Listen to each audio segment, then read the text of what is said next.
Good afternoon. This is Rashad Mitchell coming to you live from my YouTube channel as I continue on my part series, The Week That Was College Football History Review, the 1960 college football season.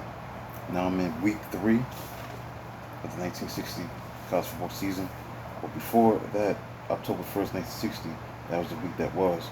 There was a game that was played on Friday between Miami and North Carolina on September 30th, 1960, where Miami beat North Carolina by a score of 29-12. Rugged running attack of Hurricanes reached them to 22-0 edge as 10 minutes had elapsed in the second quarter.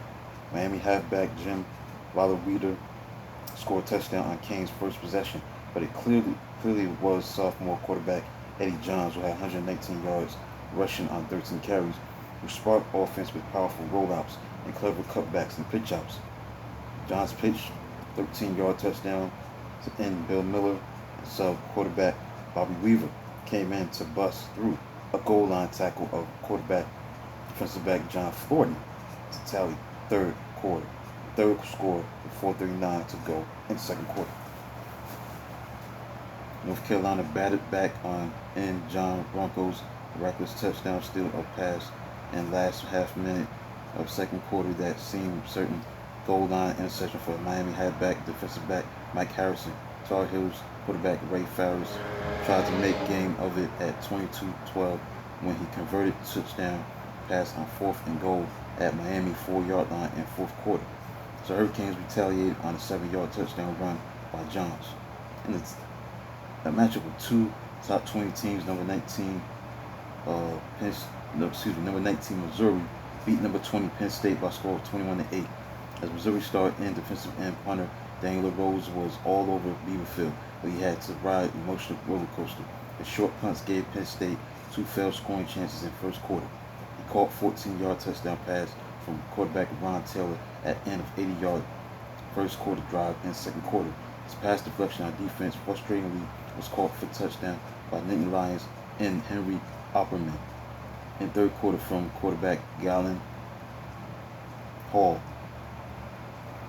He picked off one of 3 interceptions by Tigers, and his booming late punts helped seal the victory. Mount Nittany Lions slightly outgained Missouri 249 yards to 223 yards, but killed themselves with 5 turnovers that were costly. Quick Missouri halfbacks Mel West, Donnie Smith, and Noah Stevenson sparked rushing offense with frequent darts and spurts.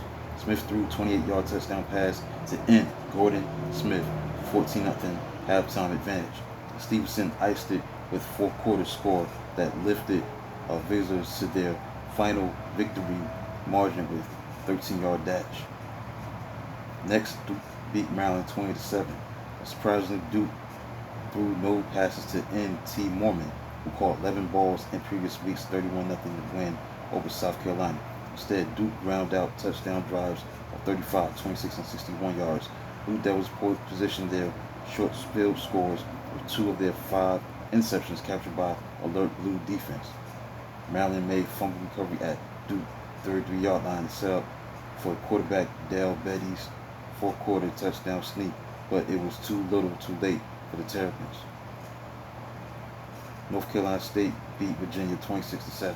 NC State quarterback Roman Gabriel ran for 2 touchdowns and found touchdown targets in halfback Paul Gibson and George Ballman. Trailing 7-0 on first quarter sneak by Gabriel, Virginia ward back on 14-play, 77-yard sortie early in second quarter. Stubby halfback Fred Shepard contributed effective runs. Quarterback Gary Cuazzo registered 11-yard touchdown pass to halfback Tony Lehart, but Cuazzo was picked off 3 times within his 10 for 26, 106 yards and touchdown pass. And Wild Wolfpack turned each interception into a touchdown. Number 7, Clemson beat Virginia Tech 13-7. Feisty Virginia Tech scored a touchdown first time it saw the ball and helped lead nearly all afternoon in its attempt to slay the Tigers in Clemson's Death Valley. Gobbers got big first quarter break as their kicker Astor Sizemore had 47-yard field goal try partially blocked, but ball bounded downfield where Gobbers halfback Terry Sprock fiercely wrestled away. it from several Tigers at the 24-yard line. So Sprock's recovery set stage for a 9-yard touchdown run after pass faked by quarterback Warren Price. While frustrated, Clemson may have enjoyed game-end offensive edge by 339 yards to 191 yards. They couldn't score until late in the third quarter. Quarterback Lowndes Shingler sneaked 1 yard, but 2-point run failed. So initially, the Tigers had lined up for tying extra point, but Tech jumped off sides. So lured by half distance to the goal opportunity, the Tigers fullback Ron Scudato still was stopped by nose guard Mike Reno. Poor Virginia Tech punt died at its 49-yard line, and Shingler went to work on 4th and 4 at 25-yard line. Shingler completed 15-yard pass to end Gary Barnes, and soon rumbled the right tackle for a winning 4-yard touchdown with 4:04 on the clock. Florida beat number 10 Georgia Tech by a score of 18-17. Early in the week, Yellow Jackets coach Bobby Dodd's wife said, "I hope Bobby Jr. has a fine day and Tech beats the devil out of Florida." The Gators sophomore quarterback Bobby Dodd Jr.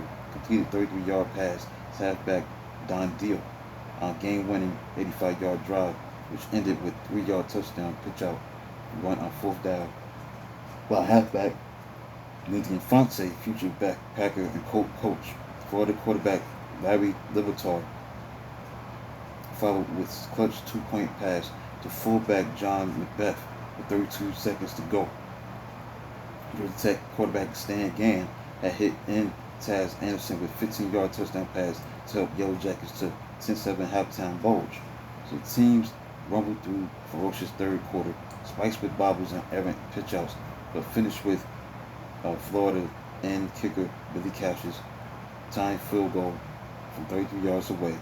Georgia Tech halfback Billy Williamson broke 10-10 deadlock with 5-yard touchdown run in third quarter after he had set tone for 73-yard voyage with 40-yard effort with flat pass from Gann.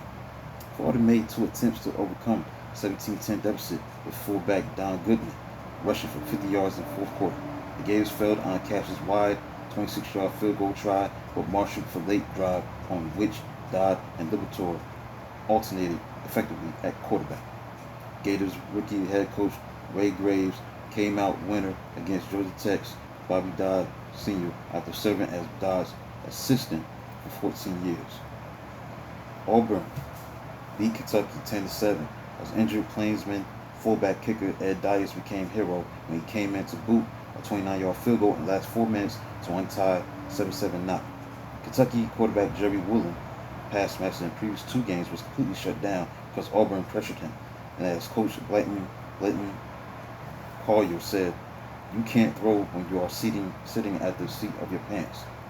Tigers guard linebacker Jimmy Putnam and center linebacker Wayne Frazier were chief artisans of pass defense against Woolen. Auburn scored first early in the second quarter as fullback John McGeever wriggled away from several defenders and raced 46 yards to touchdown. Wildcats halfback Calvin Bird returned ensuing kickoff of 66 yards, but Putnam made his interception 3 plays later. Former starting quarterback Tom Rogers returned to guide tying Kentucky drive of 58 yards. Rogers made 18 yards on the ground. Bird ran 12 yards, caught Rogers' pass was 11 yards and scored on 4th down off right tackle from 4-yard line to tie it at 7-7 with 3:32 to go before halftime. During the second half, Wildcats got no closer to the Tigers' 39-yard line as Tigers defensive tackle Billy Wilson halted Kentucky halfback Charlie Sturgeon on the 4th down. Number 15 Alabama shut out Vanderbilt 21-0. That's 3 ties in 3 years between SEC rivals. First half ended at 0-0, but Alabama tackle Charlie Pell made big play on defense on second half's first snap. Vanderbilt fullback Jim Johnson lost fumble to tie defensive back Buddy Wesley at 29-yard line as Pell shot through for hard hit. Alabama fullback Billy Richardson erupted off tackle for 11 yards to launch 8-play drive. He ended with a scoring drive from 1-yard line. The moments later, Vandy center Cody Binkley sail punt snap over quarterback punter Russ Morris for safety. Crimson Tide went 49 yards to score on quarterback Bobby Skelton's 26-yard pass to end Norby Rosenek, despite being negatively leveraged by 20 yards and penalties with only 1 minute left. Alabama defensive tackle Bud Moore lived lineman's dream, picking off desperate fourth down pass by Morris from punt formation and following great blocking for 32-yard touchdown. Next, Baylor beat Louisiana State by a score of 7-3. 6 games against Bayou Bengals since 1907. Baylor had never scored so much as a touchdown against LSU, but after early exchange of fumbles and Bengals tackle Bo Strange's block a 36-yard field goal try, the Bears' big break finally came when guard Bobby Manasco made third quarter recovery of LSU halfback Hart Burkess punt fumble at the Tigers' 15-yard line. So Baylor fullback Bob Starr slammed over behind block of guard Everett Frazier to send Tigers to their first defeat at home in 14 games. LSU stout defense zeroed in on Bears star halfback Ronnie Bull, holding him to only 8 carries on 1 yard rushing, and also stubbornly stacking up 4 Baylor runs tries from its 1 yard line just before halftime. Halfback kicker Wendell Harris' 25-yard field goal in the second quarter was LSU's only score against surprising Baylor defense, which permitted only 88 yards rushing on 11 to 18, 138 yards passing. Next, Michigan State beat Michigan 24-17. Old Rivals presented pitch battle of long drives until both defenses made big plays in the fourth quarter. Behind 10-7 in the second quarter, the Spartans went 88 yards. Smash Mouth runs to gain 14-10 lead on halfback Gary Ballman's 4-yard blast over left side. Michigan halfback Dennis Fitzpatrick immediately stunned Michigan State with a 99-yard kickoff return for a touchdown. Spartans end kicker Art Randstatter tied it at 17-17 in the third quarter with a 32-yard field goal. So center linebacker Jerry Smith thwarted State's fourth quarter move to the 25-yard line with interception of quarterback Tom Wilson at Michigan 18-yard line. Here, Spartans' huge defensive lineman Dave Berman sacked Wolverines quarterback Dave Glinka at 3-yard line. Michigan State halfback Don Stewart returned punt to Michigan 30-yard line with 2:59 left. Spartans fullback Carl Sharon took over and rushed 23 yards on 4 carries, including 3-yard winning touchdown in the last 2 minutes of the game. Carl Sharon, the fullback of the Spartans of Michigan State, had 124 yards rushing on 14 carries. In a matchup of 2 top 10 teams, number 8 Iowa blew out number 6 Northwestern 42-0. Hawkeyes halfback Jerry Murray scored twice in 68-second span of first quarter. 45 yards on Lime smash on Iowa's first possession, followed by his 38-yard interception touchdown return. Number 8 Iowa piled up 303 yards on ground to rout Northwestern, which played listless offensive football without injured quarterback Dick Thornton. Iowa fullback defensive back Larry Ferguson went 70 yards with interception touchdown return, and sub halfback Sammy Harris scored on a 53-yard burst. Number 9 Iowa State shut out Southern California 20-0. Workhorse fullback Bob Ferguson oddly never touched the ball on Buckeyes' first 8 plays. Then on his team's second possession, surged through the Trojans for scoring run of 74 yards against a drawn-up Southern California defense. Trojans and George Van Vliet blocked extra point try, and USC moved to Iowa State 27-yard line at the kickoff on arm of quarterback Al Pruka. Now, Ohio State sub-center linebacker Jim Littner slapped back this threat with interception. Ferguson ran for 157 yards with 20 carries and 3 touchdowns, added 2-yard touchdown run in second quarter, 19-yard touchdown run in the fourth quarter. These were the dark days for Southern California, which lost its 5th straight game for only the second time in its history. Losing Ohio State defense limited USC to 69 yards rushing and made 4 interceptions. The Trojans gained 174 yards overall, but never got closer than Buckeyes' 25-yard line. In about two top five teams, number 2 Syracuse beat number 5 Kansas 14-7. On the game's third play, number 5 Kansas Jayhawks fell on a fumble at Syracuse 26-yard line.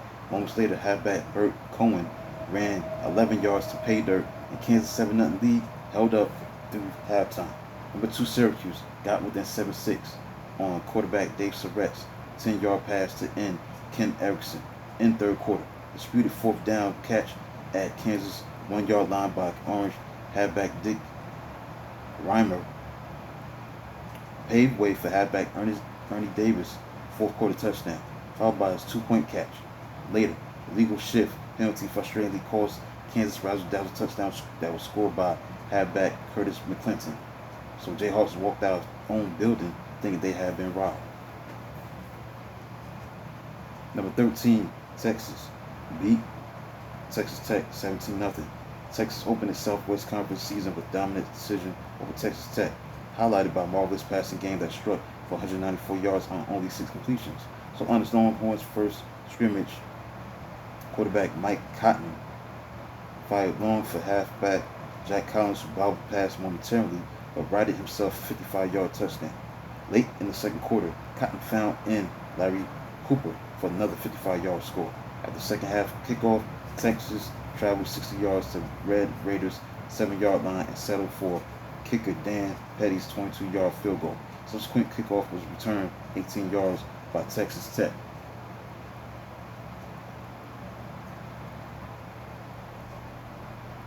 Halfback Blake Turner, and Turner caught 10 and 16-yard passes to lead the Raiders downfield. But Tech, which gained only 85 yards all game, stalled at Steers' 12-yard line and lost possession on downs. Next, number 14 Arkansas beat Texas Christian in a shutout, 7-0. Arkansas weathered its 3 first-half threats, used its persistent run game for 189 yards, eking out win over Texas Christian. Purple Frogs held ball for opening 8-25, but lost it on downs at Hogs' 9-yard line.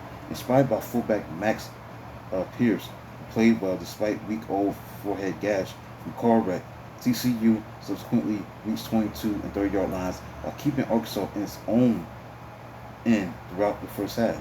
Using halfback Lance Harworth as decoy, the Pokers sent fullback Joe Paul Apperty, who had 82 yards rushing on 17 carries, for big chunks of 67-yard drive in the third quarter.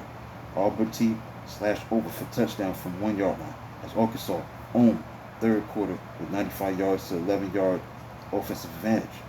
So Hogs made it to 8-yard line in the fourth quarter, but kicker Mickey Sissel missed 25-yard field goal try. And TCU defense blunted another threat with interception at its own 15-yard line. Army beat California 28-10. The winless California earned 10-0 halftime margin on 34-yard field goal by kicker Jim Ferguson and fullback George Perovich. 2-yard touchdown run at end of the penalty-aided 6-yard drive.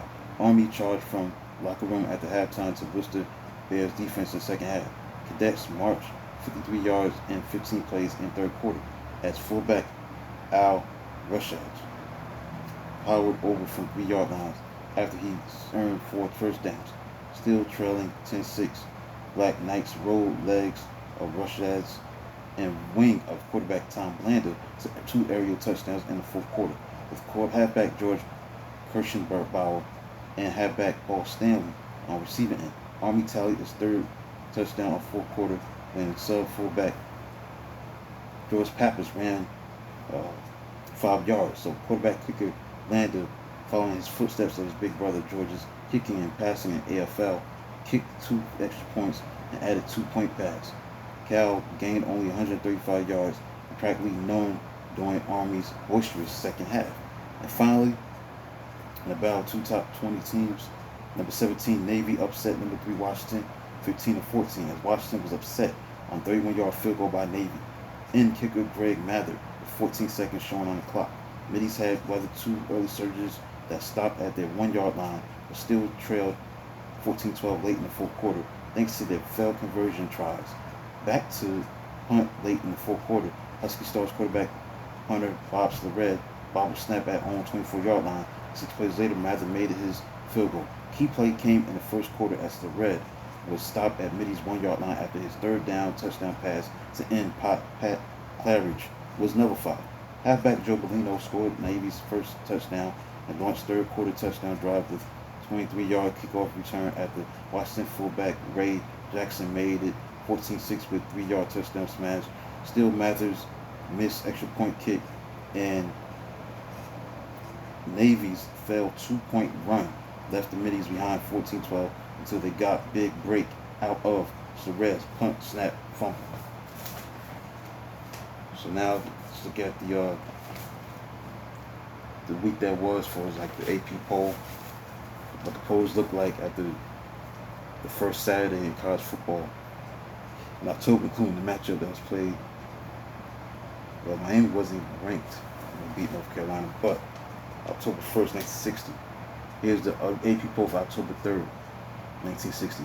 Syracuse was number 1, followed by number 2, Mississippi, number 3, Iowa, number 4, Illinois, number 5, Ohio State, number 6, Navy, number 7, Purdue, number 8, Clemson, number 9, Arkansas, number 10, Kansas, number 11, Missouri, Washington, number 12, Michigan State, 13, number 14, Minnesota, 15, Texas, UCLA, 16, 17, Alabama.